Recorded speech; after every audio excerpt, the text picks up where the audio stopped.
क्या ट्रेडर्स तो गैम्बलर्स होते हैं, जुआ करते हैं, ऐसा आपने अक्सर सुना होगा। और अक्सर आप लोगों ने इतना ज्यादा नुकसान कर चुके होंगे अपने ट्रेडिंग करियर में कि आप अपने आप को भी अब सवाल पूछते होंगे कि क्या सही में ट्रेडिंग एक गैम्बलिंग होती है। देखिए, गैम्बलिंग और ट्रेडिंग में एक बहुत बड़ा डिफरेंस होता है। गैम्बलिंग होता है जिसमें कि आप अंधाधुंध सारा का सारा पैसा किसी एक बेट पे लगा देते हैं एंड हीरो और जीरो करते हैं, और जितनी तेजी से आपका पैसा इस केस में बढ़ सकता है उतने जल्दी वो डिसअपियर भी हो सकता है। तो आपको एक चीज समझनी पड़ेगी, गैम्बलर इंसान वो होता है जो कंट्रोल नहीं कर पाता है कितना पैसा उसको डालना चाहिए किसी ट्रेड में और कब उसको रुकना चाहिए। देखिए, ये जो इनएबिलिटी होती है अपने आप को रेजिस्ट करने से कि भाई मैं अपने आप को रोक नहीं पा रहा हूं, मेरे अंदर एक कंपल्शन आ रही है कि मुझे ये ट्रेड लेना ही लेना है, ये बनाता है एक ट्रेडर को गैम्बलर। आज के इस वीडियो में मैं आपको बताऊंगा ट्रेडिंग और गैम्बलिंग माइंडसेट से अपने आप को कैसे दूर रखा जा सकता है, इसके बारे में बेहतरीन टिप्स बताने वाला हूं। कहीं ना कहीं ये मैंने किताबों में पढ़ा है, अपने एक्सपीरियंस पे देखा है, अलेक्जेंडर जी से सीखा है, तो यही सारी चीजें मैं आप लोगों को सिखाने वाला हूं। तो देखिए, कभी भी आपके अंदर एक फीलिंग अगर आई होगी कि यार मैं ये ट्रेड की ना तलब हो रही है, मुझे पता है कि आज के दिन आरबीआई की पॉलिसी का डे है, मुझे ट्रेड नहीं करना चाहिए, but still I can not control my self from trading, तो आप समझ लो आप गैम्बलिंग की तरफ बढ़ रहे हो। और इस हैबिट को सबसे पहले अगर आपको तोड़ना है तो आपका पहला स्टेप होना चाहिए, 1 महीने का आपको गैप लेना पड़ेगा पूरी तरीके से ट्रेडिंग से।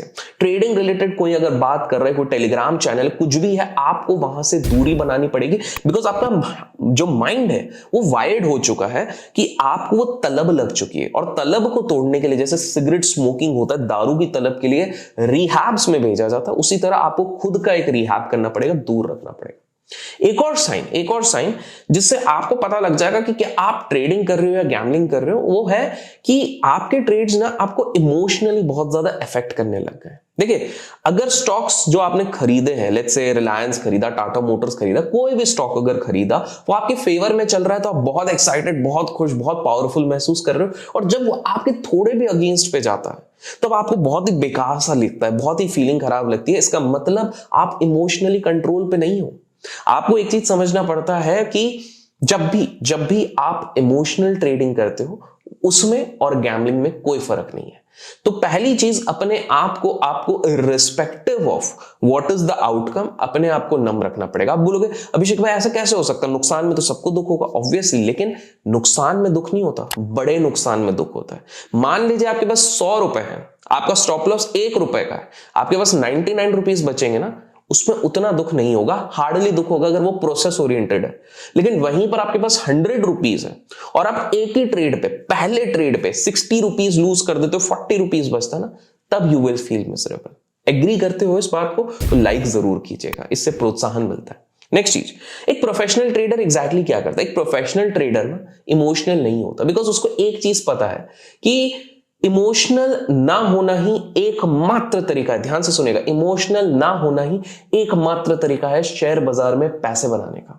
वो एक पर्सनल कनेक्शन नहीं बनाते किसी भी इंडेक्स के साथ, स्टॉक के साथ। मैंने अक्सर काफी सारे लोगों को देखा हुआ है कि यार अभिषेक भाई मुझे लग रहा था यहां से ब्रेकआउट होगा, मैंने वहां पे लॉन्ग किया, 2 कैंडल मेरे फेवर पे चले गए, उसके बाद वो मेरे अगेंस्ट चले गए, लेकिन मुझे लगा था कहीं ना कहीं से तो पलटेगा। ये आपने क्या किया? उस पर्टिकुलर ट्रेड के साथ पर्सनल कनेक्शन बना लिया, जो आपको नहीं बनाना। एक प्रोफेशनल ट्रेडर ये नहीं बनाता है। एक प्रोफेशनल ट्रेडर रिस्पॉन्सिबिलिटी लेता है। रिस्पॉन्सिबिलिटी कैसे लेता है मैं बताता हूं। एक गैम्बलर क्या करेगा, वो आज लेट्स से आपको बनारस से लेके दिल्ली ट्रैवल करना है ट्रेन में, पर आपने कुछ कॉल ऑप्शंस ले लिया, आपको पता है ट्रेन में नेटवर्क नहीं आएगा, लेकिन आपने ओपन छोड़ दिया। एक बार आपका क्योंकि प्रॉफिट हो गया था जब आपने स्क्रीन में देखा था, लेकिन अगले दिन जब आप अपने डेस्टिनेशन पहुंचते हो पूरा का पूरा आपका साफ हो जाता है कैपिटल। वहीं पर एक प्रोफेशनल ट्रेडर क्या करता है? रिस्पॉन्सिबिलिटी लेता है। वो रिस्पॉन्सिबिलिटी लेता है अपने एक्शंस और कॉन्सिक्वेंसेस का। देखिए, आपको एक चीज समझनी पड़ेगी कि एक अच्छी ट्रेडिंग में आपको डिसीजन मेकिंग भी लेनी पड़ती है। गैम्बलिंग में आपको कोई डिसीजन मेकिंग ही नहीं है। आपने बस एक बार डिसाइड कर लिया मेरे को ये कॉल लेना है, ये पुट लेना, उसके बाद आप छोड़ देते हो। 3 बार आपके नसीब चल जाता है, चौथी बार पूरा अकाउंट ब्लो हो जाता है, लेकिन आपको लगता है कि यही सही तरीका है पैसे कमाने का, इसलिए आप बार बार पैसा नुकसान करते रहते हो, विच इज कंप्लीटली रॉन्ग।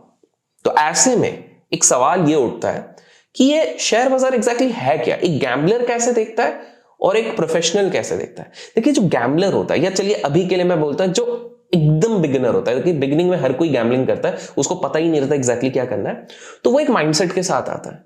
वो कोई माइंडसेट के साथ ऐसा आता है कि वो सोचता है कि भैया कोई साइंटिफिक तरीका या तो होगा या तो नहीं होगा, वो तो मुझे नहीं पता, लेकिन मैं एक सिंपल सा करता हूं, अगर हाई पे है तो उसको बेच देता हूं, लो पे है तो उसको खरीद देता हूं, बहुत ज्यादा वॉल्यूम दिख रहा है तो मैं खरीद लेता हूं, बहुत कम वॉल्यूम दिख रहा है तो बेच देता हूं, वो कुछ भी निकालता है। वही मैं एक प्रोफेशनल ट्रेडर ना ट्रेंड को फॉलो करता है और वो निकालने की कोशिश करता है कुछ प्रोज एंड कॉन्स। आपको एक चीज समझनी पड़ेगी, एक ध्यान से सुनिए, मैं आज डंके की चोट पे कह रहा हूं कि शेयर बाजार में अभी भी ऑलमोस्ट 70% लोग केवल और केवल गैम्बलिंग कर रहे हैं। जी हाँ, 70%, 90-95 नहीं, 70%। आपको एक चीज समझनी पड़ेगी, एक सक्सेसफुल ट्रेडर ना अवॉइड करता है मार्केट के क्राउड को, वो अपनी थिंकिंग को इंडिपेंडेंट रखता है, वो क्यूज जरूर लेगा लेकिन अपनी थिंकिंग को इंडिपेंडेंट रखेगा। इनफैक्ट एक चीज होती है, एक प्रोफेशनल, मैंने अपने करियर में एक चीज देखी है कि जितना साल, जितने अनुभव हम मार्केट के साथ लगाते हैं, उतना ही ना हमारे अंदर एक इंस्टिंक्ट डेवलप हो जाता है। जॉर्ज सोरोस ने जब 1992 में $1 बिलियन बनाए थे, इसका भी वीडियो अपने चैनल पे अभी तक देखा नहीं तो जाके देख सकते हैं, तो उस समय पे उनके दिमाग में क्या चल रहा था, उनके दिमाग में ये चीज चल रही थी, उनके इंट्यूशन आ रहा था कि इस तरीके से करेंसी की डिवैल्यूएशन होगी, इस तरीके से बैंक ऑफ इंग्लैंड आएगी। उनको पता नहीं था, उनके इंट्यूशन ने कहा था, और ये इंट्यूशन एक्सपीरियंस के साथ होता है।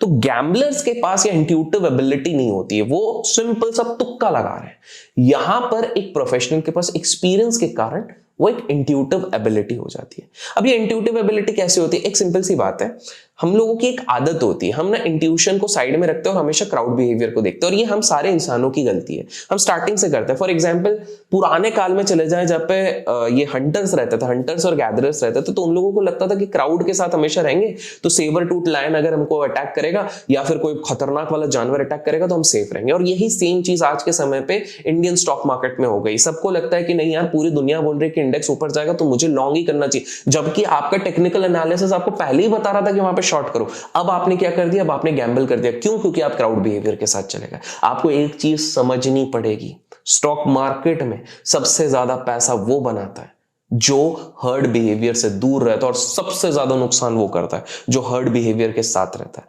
सबसे classic example historical, tulip mania.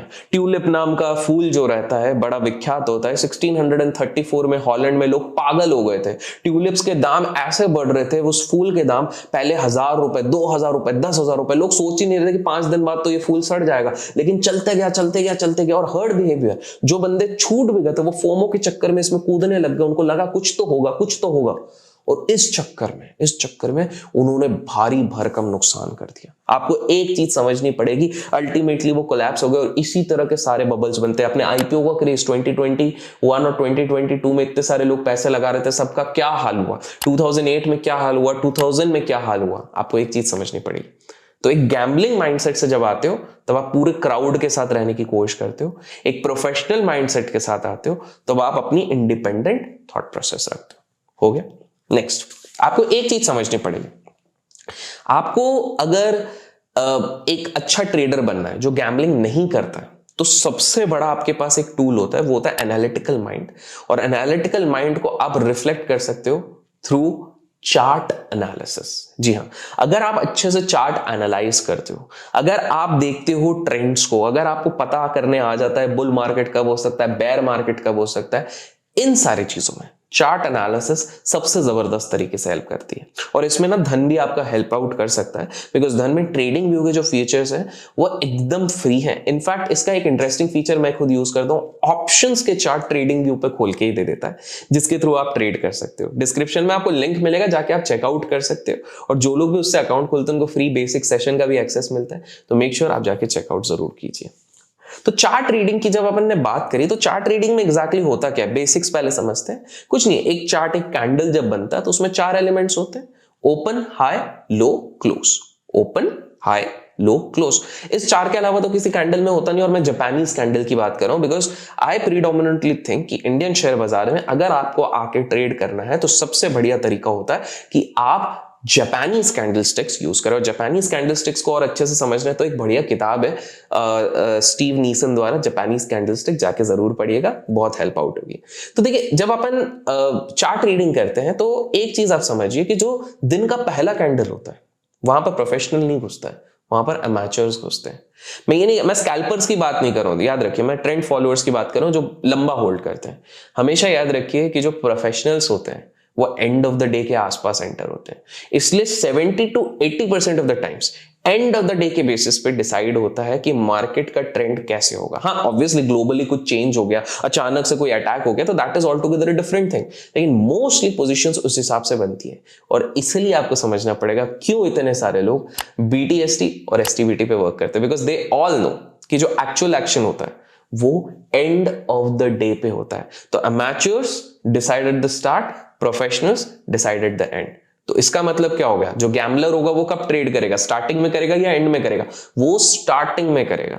तो अगर आप एक ऐसे ट्रेडर हो जो इंट्राडे ट्रेड करते हो 2 से 3 घंटे के लिए, एटलीस्ट 1 घंटे के लिए, तो 9, 20, 25 तक आपको ट्रेडिंग नहीं करनी है। अब में से कुछ लोग कहोगे बहुत सारा एक्शन हो जाता है बहुत बार, लेकिन आपके पास स्टिल एक बहुत बड़ा विंडो रहता है। शेयर बाजार में 5000 से ज्यादा स्टॉक है, FNO में 200 के आसपास स्टॉक है, काफी ज्यादा अपॉर्चुनिटीज है जिससे आप ट्रेड कर सकते हो।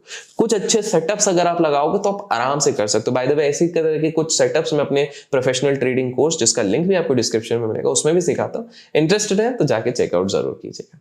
अब मैं एक बात करता हूं, दूसरा एंगल जो आपको हेल्प आउट करेगा एक गैम्बलर ना बनने से as compare to a professional trader, वो होता है वोलैटिलिटी को समझना। आने वाले समय में वोलैटिलिटी और बढ़ेगी। जब भी कोई मेजर इवेंट आने वाला रहता है, जब भी कोई, चाहे वो पॉलिसीज हो, चाहे बजट हो, चाहे इलेक्शंस हो, चाहे कोई वॉर सिनेरियो हो, कुछ भी बहुत इंपॉर्टेंट होता है, वोलैटिलिटी बढ़ जाता है। इंडिया विक्स पे प्यारा सा वीडियो अपने चैनल पे चेकआउट जरूर कीजिएगा। तो क्या होता है कि वोलैटिलिटी तो बढ़ता रहता है, पर आपको एक चीज समझनी पड़ेगी कि वोलैटिलिटी होता क्या है। देखिए, शॉर्ट टर्म मूवमेंट होता है किसी भी प्राइस का, चाहे वो स्टॉक का हो, किसी भी एसेट क्लास का हो। देखिए, हायर वोलैटिलिटी जब होती है ना, तो उस समय पे एक गैम्बलर बहुत ज्यादा एंटर करता है। क्यों? क्योंकि उसको अपॉर्चुनिटीज ज्यादा दिखती है। लेकिन what they don't understand is कि अपॉर्चुनिटीज जितनी ज्यादा होती है उतने ही लॉस करने की क्षमता भी बढ़ जाती है। आपको एक चीज समझनी पड़ेगी कि बहुत सारे लोग वोलैटिलिटी एस्पेक्ट को देखते ही नहीं है। जैसे स्टॉक में अगर वोलैटिलिटी देखनी है तो एक टर्म होता है बीटा। आप बीटा जब तक नहीं देखोगे हेल्प नहीं आउट करेगा। इंडेक्स पे ट्रेड कर रहे हो तो इंडिया विक्स, जब तक आप इंडिया विक्स नहीं देखोगे ये आपको हेल्प आउट ही नहीं करेगा। तो आपको एक चीज समझना है, गैम्बलर क्या करता है, एक्सट्रीम हाई वोलैटिलिटी एनवायरनमेंट में जाता है, क्योंकि उसको एक एक कैंडल 400 पॉइंट के मिल रहे, 200 पॉइंट के मिल रहे, वो एक आधे में पैसा बना लेता है। उसको लगता है वाह, मैं ही भगवान हूं, अपुनिच भगवान है और इसी तरह पैसा बनेगा। लेकिन that is a wrong approach towards trading. आपको एक चीज समझनी पड़ेगी। जैसे एक पहले बीटा को थोड़ा मैं आपको समझाता हूं, तो बीटा एग्जैक्टली होता क्या है, क्योंकि मैंने एक वर्ड बोला और कुछ लोगों का कमेंट्स आएगा। एंड बाय द वे, अभी तक वीडियो लाइक नहीं किया, लाइक जरूर कीजिएगा। इस तरह के साइकोलॉजिकल वीडियोस अगर आपको और चाहिए, 15,000 लाइक्स का अपन टारगेट कर रहे हैं। और कमेंट्स में आप बीटा लिख देना अगर आपको थोड़े ना हमारे इंडियन मार्केट के एग्जाम्पल पे और इलैबोरेटेड फॉर्म चाहिए। मैं बेसिक बता देता हूँ। फॉर एग्जाम्पल, अगर किसी स्टॉक का बीटा 2 है तो इसका मतलब सिंपल सा है कि अगर उसका correlated index, let's say Nifty, अगर 5 से 10% चढ़ता है तो उसके बेसिस पे 5% चढ़ता है, तो अगर इसका बीटा 2 है तो ये 10% से चढ़ेगा। As simple as that, 5 into 2 10 की तरफ से। और वैसे ही अगर इंडेक्स गिरेगा तो ये भी उस बेसिस पे गिरेगा कि इंडेक्स अगर 5% से गिर गया, ये स्टॉक 10%। तो इस तरह से बीटा निकलता है। देखिए, आपको एक चीज समझनी पड़ेगी कि जब भी एक बिगिनर आता है जिसको गैम्बलिंग नहीं करना है, जिसको एक प्रोफेशनल माइंडसेट से आना है, तो उसको सेट करना पड़ेगा कि मैं बहुत ज्यादा हाई बीटा काउंटर्स पे स्टार्टिंग में ट्रेड ना करूं, बिकॉज ये बहुत ज्यादा रिएक्ट करते हैं और बहुत ज्यादा रिएक्शन के कारण प्रॉफिट तो मेरा बनेगा लेकिन मैं नुकसान भी कर दूंगा। मैं ये भी नहीं कह रहा हूं एकदम लो बीटा पे चले जाओ जो बिल्कुल हिलते ही नहीं है, जैसे कोल इंडिया हो गया और भी कुछ स्टॉक्स हैं, NTPC हो गया। नहीं, आप ऐसे स्टॉक्स के साथ जाओ जो रिलेटिवली ठीक ठाक मूव करते हैं लेकिन बहुत ज्यादा नहीं। तो कुछ एग्जांपल दे दो, जैसे रिलायंस ठीक ठाक है, ICICI बैंक ठीक ठाक है, अभी हाल फिलहाल में कुछ कुछ के बीटा बढ़ रहे हैं बट स्टिल। लेकिन वहीं पर आप इंट्राडे ट्रेडिंग अडानी ग्रुप के स्टॉक्स पे करोगे तो बीटा बहुत ज्यादा हो जाता है, कभी कभार आईबुल हाउसिंग फाइनेंस कभी कभार बहुत ज्यादा हो जाता है, तो थोड़ा सा रिस्की हो जाता है। तो एक गैम्बलर बहुत ही एक्सट्रीम हाई बीटा पे जाएगा और एक जो नॉर्मल बंदा है वो कम बीटा पे जाएगा। तो ये कुछ ऐसे रूल्स थे जो डिफाइन करता है एक गैम्बलर कौन है, एक प्रोफेशनल ट्रेडर कौन है। लेकिन इससे ज्यादा इंपॉर्टेंट एक फाइनल रूल होता है जिसके बारे में आपको पता होना चाहिए। तो देखिए, एट द एंड मैं हमेशा कहता हूं साइकोलॉजी और risk management is everything which defines a professional trader. तो आपको एक चीज समझनी पड़ेगी, एक रूल होता है 2% का रूल। ये आपको रोकता है कि आप 2% से ज्यादा किसी भी सिंगल ट्रेड पे लूज नहीं कर सकते हो। आप 2% से ज्यादा किसी भी ट्रेड पे अपना कैपिटल नहीं लगा सकते हो, लूज आउट नहीं कर सकते हो। तो इसका मतलब अगर आपके पास 1,00,000 है तो आप 2,000 रुपीज से ज्यादा अफोर्ड नहीं कर सकते हो किसी भी पर्टिकुलर ट्रेड में। चलिए इसको ना एक थोड़ा सा उदाहरण के तौर पे समझते हैं। लेट्स से आपके अकाउंट में मैंने बता दिया ₹1,00,000 हैं और आपको एक ऑप्शन दिख रहा है जिसका कॉस्ट है 50,000 रुपीज। क्या आपको वो ऑप्शन लेना चाहिए? मेरे हिसाब से नहीं। क्यों?